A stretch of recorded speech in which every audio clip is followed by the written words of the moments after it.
Guys, this is Dark Horse Rowing. We're here at the URSA Fitness Conference. We're in the Concept 2 booth. This is Josh Carlson with the SkiErg marketing team at Concept 2. Guys, this is the man when it comes to SkiErg, and we wanted to bring you a little bit of info about SkiErg because you've seen a couple videos from us so far, but we wanted to take you direct to the source.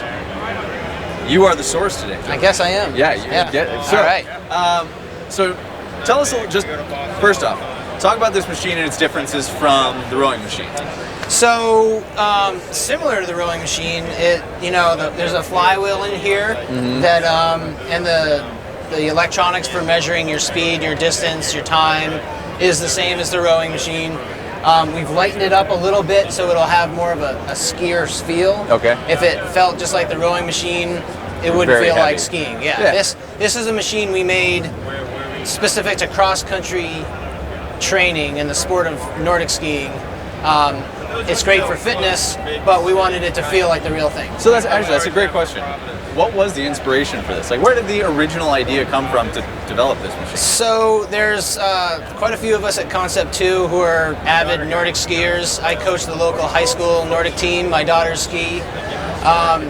Peter and Dick Dreisekacker are avid skiers. Dick and Judy have kids who are elite skiers at the national level. Yeah. And like the rower, where they wanted to make a piece of equipment that would make their sport better and them better in that sport, came the skier. That's what you got. Yeah. Now, we put the rower up at an angle at first to test it out. I was going to say, is that urban legend true? It is. That they just took a rower and put it vertical to test it out? It had a nice little training effect. It just didn't feel like Nordic skiing. So they wanted to perfect it. Okay. Yeah. Beautiful. So, I mean, that's a cool story behind why the machine was created. Yeah. So, and then there was version 1. Yep. And this is version 2. Version 2 came out in 2014. What was changed was on version 1, if you wanted to alternate arms, you got no resistance. You had to pull with both arms. Okay. This one, you will get resistance with both arms. However, you'll get a better workout using both at the same time. Better aerobic workout. So I'm going to question you on that because I think a lot of the people that follow us that use this machine, they know that the capability is there to single pull or double pull. Am I right on my terminology there? Yeah, single pull, double pull. Yep.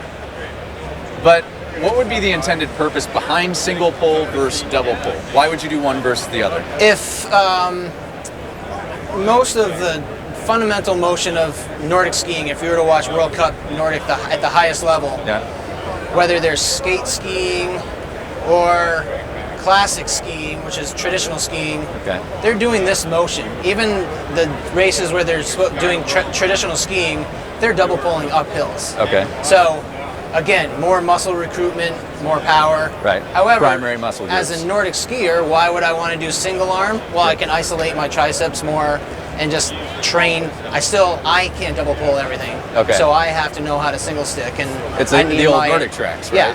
Yeah. We're just single pull, right. If I remember correctly. Exactly. Yeah. So I still need to strengthen that my motion. dad had one of those when I was a kid. Everybody did. Everybody had a Nordic track. I had one on my lawn to get rid of. Yeah, exactly. You couldn't once they passed, everybody was just trying to get rid of Nordic tracks left and right.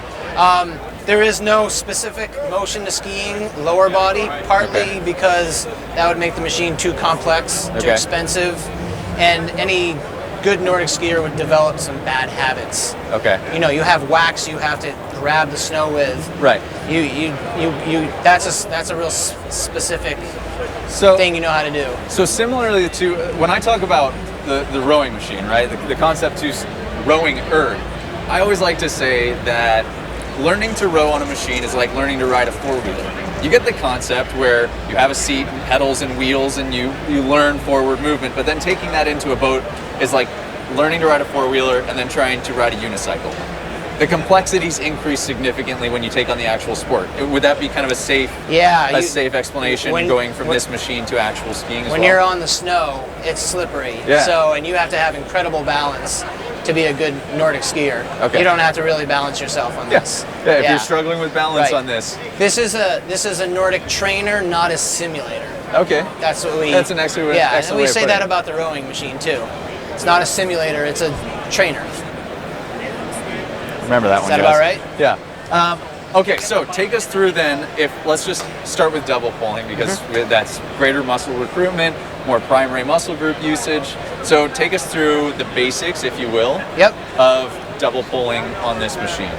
So a lot of people, you know, look at this and would think it'd be an upper body only exercise, but to get the most out of it, you want to use your whole body, like the rower's a full body workout. This really is, Nordic skiing is a full body workout as well. I'm going to start just my feet shoulder width apart. If I was in ski tracks, I'd be closer, but we're not going to worry about that. Right. I'm going to keep a nice 90-degree angle in my arms, but I'm going to start my motion by engaging my core, and I'm actually going to do a nice little squat with every motion, and I'm just going to finish off with my arms. So here, come up nice and tall, kind of lead up with your hips, get the handles eye level. Yeah. And then if you notice, I'm keeping that bend in my arm pretty much to here and just finishing off with those tricep muscles, which are pretty much my smallest muscle group. So two questions for you that arise from when I see people use this. Number one is, what about getting as tall as possible? Because I see a lot of people trying to reach as high as they can. Up here? Yeah, so tell us about that. There's not really anything wrong with that. You wouldn't Nordic ski like that. Sure. And we like to teach people how, you know, like you with rowing, you try to teach them how to row properly. Right. You'll get a little more range of motion reaching up high here. Sure. And of course, you know, everybody's trying to cheat the system, right, with the score. Yeah. So yeah. That's what it's about. Like, how can you trick the monitor? Right. Maybe your tempo can't be as high if you're way up here and way down here. When I use the machine, I Nordic ski, so I use it the way you know it's intended. Right. But this is not bad to be up here. Okay. Just and I'll say, if you're doing it properly, we do a lot of like the short 1,000-meter, 500-meter sprints. Yep. So is my legs that go. Okay. My arms are fine. If you do this effectively all out, you're raising and lowering your body a lot, you're going to lose your legs. Okay. So I'll just demonstrate going hard.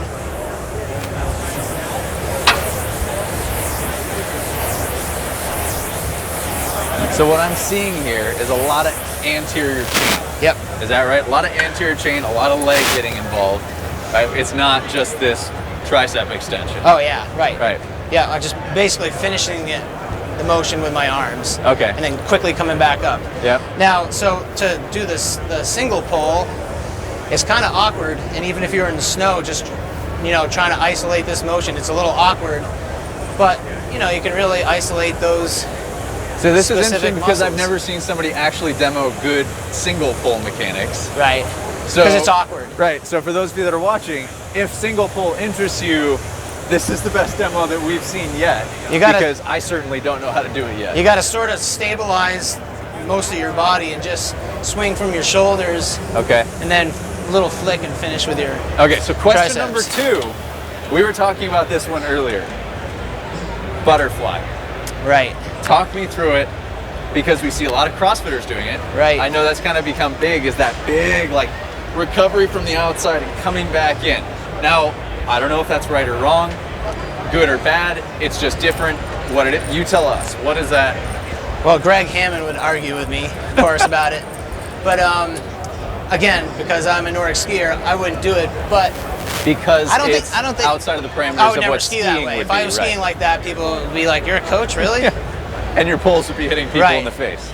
I've experimented. He's talking about this kind of motion, coming out wide, sort of like a butterfly swimmer. I can get my numbers down, but I don't think for very long. Yeah. So it's kind of, I think we see a lot of this, like when we see a lot of like 500 meter and 100 meter world records are starting to drop right now, and it's primarily like world's strongest men that are the ones taking this on. They're massive guys that their technique looks nothing like rowing or what we would teach with rowing technique. They have a couple advantages. Number 1, they have a lot of mass on their side. 2, they can just produce a lot of force. Now, it's great for that shorter distance, maybe 500 meters, but will it last for the long haul? If we ask for a 2K or a 5K, who knows? But does that mean it's wrong?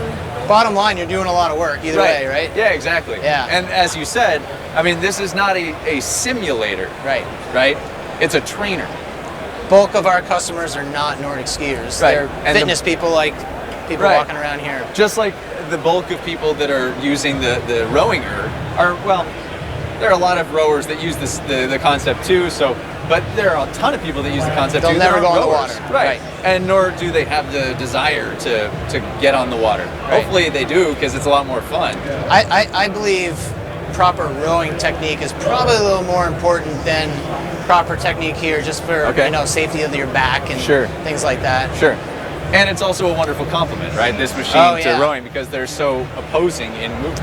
One thing we've heard from a lot of people, but CrossFitters, is this really is an exercise, one of the few that you're closing your hips. Yeah. Instead of like a lot of the weight, Olympic lifts and Dynamic stuff, hip opening they're versus opening. dynamic hip closing. And people are liking this because you're closing your hips. Right. And that's one thing I've experienced myself. When I use this machine and when we go hard, it is always it's my trunk, my abs just get smoked. Yeah. And I feel like I'm always just hanging off of my arms. My arms don't get tired at all. Have you ever done the world sprints in November? I have not done the world sprints. You got to do it. I Legs, you'll cough for a day, Yes. and your legs will be done. You You won't know, want to do anything else all day. I did a 1,600 meter for time, and that Same was thing. exactly what I experienced. My lungs were destroyed for about 24 hours. Yeah. And it was brutal. I experienced a white heat that I have never experienced before in places I've never experienced that kind And it's of. weird. Why is it? Why is something that takes you 4 minutes So bad. wreck you for? That was the longest 4 minutes of my life. 14 Easily hours. 10 times longer than a microwave minute. Yeah, it's weird. All right, guys, this is Dark Horse Rowing. Thank you very much, Josh. Yeah, you're welcome. We appreciate it. Thanks for having me. Yeah. Guys, this is the SkiErg. Again, keep experimenting, keep playing with different machines. Play around, right? It's all about fitness. We love Concept 2 as always, but you will start seeing more and more from us on the SkiErg coming soon. Guys, as always, make sure that you sign up for our newsletter, The Hustler's Guide to Rowing, where you will get our latest article and video every single Tuesday morning in your inbox. Guys, we'll see you on the other side.